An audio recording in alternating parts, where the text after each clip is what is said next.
Good day guys. Share ko naman sa inyo ang schedule ng Cabanatuan to Cubao and Cubao to Cabanatuan.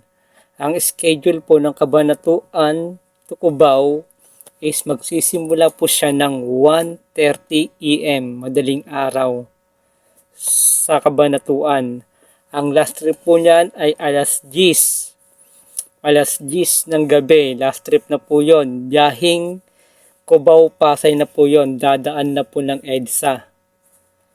Inuulit ko po, yung last trip po ng Cabanatuan na papuntang Cubao ay Cubao, Pasay na po. Ang last trip, dadaan po ng EDSA. Tapos yung Cubao to Cabanatuan naman po, ang schedule po dyan ay 24 hours. Tama po kayo, 24 hours. Mali. From 3 p.m. ay 3 a.m. to 10 p.m. is via STX po yan.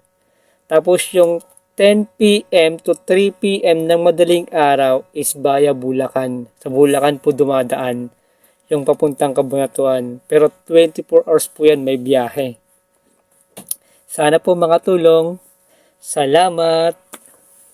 Pakishare po para po malaman rin po ng iba. Salamat.